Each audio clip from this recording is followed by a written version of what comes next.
সামন্তবাদী সমাজ থেকে জন্ম নিয়েছে পুঁজিবাদী সমাজ। আবার পুঁজিবাদী সমাজ থেকে জন্ম নেয় সোশ্যালিস্ট বা সমাজতান্ত্রিক সমাজ। আবার সমাজতান্ত্রিক সমাজই উন্নত হতে হতে কমিউনিস্ট সমাজে রূপান্তরিত হবে। কমিউনিস্ট সমাজ কীরকম হবে?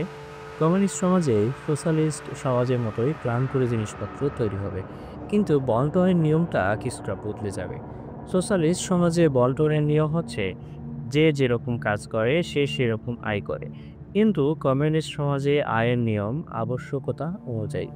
যার যেরকম জিনিসপত্রের দরকার সে সেই রকম জিনিসপত্র পাবে। ক্যাপিটালিস্ট সমাজে থেকে থেকে মানুষকে আত্মরক্ষার জন্যই ভয়ানক স্বার্থপর হতে হয়। স্বার্থপর না হয়ে ক্যাপিটালিস্ট সমাজে বেঁচে থাকা কষ্টকর। মানুষের মন এইরকম স্বাস্থ্যকর থাকার জন্য সোশ্যালিস্ট সমাজেও আবশ্যকতা অনুযায়ী বন্টনের নিয়ম কাজে লাগানো যায় না। কারণ তাহলে লোকে কাজকর্ম কিছু না করে সব জিনিসপত্র নিজেদের দরকার বলে ভোগ করতে চাইবে। সোশ্যালিস্ট সমাজে থেকে থেকে সোশ্যালিস্ট শিক্ষার ফলে মানুষের মন যথেষ্ট উন্নত হবে ও ব্যক্তি স্বার্থ থেকে সমাজের স্বার্থ বড় করে দেখবে, এবং বৈজ্ঞানিক উন্নতির ফলে তখন সমাজে উৎপাদন ক্ষমতা প্রভূত পরিমাণে বেড়ে যাবে। এত বাড়বে যে মানুষের আর অভাবের ভয় থাকবে না। তখন আবশ্যকতা অনুযায়ী বন্টনের নিয়ম কাজে লাগানো যাবে। তার আগে সম্ভব হবে না। দ্বিতীয় মহাযুদ্ধের পর এরকম সচ্ছলতার দিন সোভিয়েত ইউনিয়নে এসেছিল, কিন্তু পরবর্তীতে 1991 সালে সোভিয়েত ইউনিয়নের সমাজতন্ত্র ব্যর্থ হয়। ফলে ঘটনা অন্যদিকে মোড় নেয়। এর ফলে সমাজতান্ত্রিক বিপ্লব সোভিয়েত ইউনিয়নে যে স্বপ্ন দেখিয়েছিল, যা পরবর্তীতে কমিউনিজম বা সাম্যবাদী সমাজ ব্যবস্থা প্রতিষ্ঠার যে স্বপ্ন দেখিয়েছিল, তা নষ্ট হয়। কমিউনিস্ট সমাজের সঙ্গে সোশ্যালিস্ট সমাজের কিন্তু আরেকটি পার্থক্য আছে। তা হলো এই যে কমিউনিস্ট সমাজে রাষ্ট্র থাকবে না। আবার দেখেছি সমাজে শ্রেণী থাকে, রাষ্ট্র থাকে।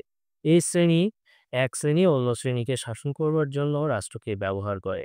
সোশ্যালিস্ট সমাজে উৎপাদন যন্ত্রের সকলে অধিকার থাকে এবং ক্ষমতা থাকলে সবাই সমাজে যে কোনো কাজ করতে পারবে। এলিভাবে সুযোগ সমান পাবে বলে ধীরে ধীরে শ্রেণীগুলো নষ্ট হয়ে যাবে। শ্রেণী আর থাকবে না। তখন ছোট লোক বড় লোক বলে, নিচু নিচু বলে মানুষে মানুষে কোনো বিভেদও থাকবে না। শ্রেণী যখন লোপ পেয়ে যাবে, তখন রাষ্ট্রেরও আর আবশ্যকতা কিছুই থাকবে না। রাষ্ট্রও ধীরে ধীরে লোপ পেয়ে যাবে। তখন আইন কানুন সবাই মিলে তৈরি করবে এবং সবাই স্বেচ্ছায় তা পালন করবে। তার জন্য পুলিশ, গুপ্তচর, সৈন্য, কয়েদখানার কিছুই প্রয়োজন হবে না। জোর দেখাবার কোনো আবশ্যকতা থাকবে না। তখন রাষ্ট্রের জায়গায় জনসাধারণের কমিটি এরকম টাইপের কিছু একটা থাকবে। কিন্তু একটি দেশ এরূপ এগিয়ে গেলেও পৃথিবীর অন্যান্য দেশে যদি ক্যাপিটালিজম থাকে আর তারা যদি সোশ্যালিস্ট দেশের সঙ্গে শত্রুতা করতে থাকে, তাহলে সেই সোশ্যালিস্ট দেশগুলোর রাষ্ট্র, সৈন্য সামন্ত, পুলিশ এসব তো আর তুলে দেয়া যায় না। কাজেই রাষ্ট্র একেবারে উঠে যেতে পারবে তখন যখন পৃথিবীতে সোশ্যালিস্ট দেশের শত্রু আর বেশি থাকবে না। পৃথিবীর অধিকাংশ দেশই হবে তখন সোশ্যালিস্ট। সমস্ত পৃথিবীর সেই ভিন্ন ভিন্ন দেশগুলো মিলে তখন একটা মাত্র দেশের মতো হয়ে যাবে।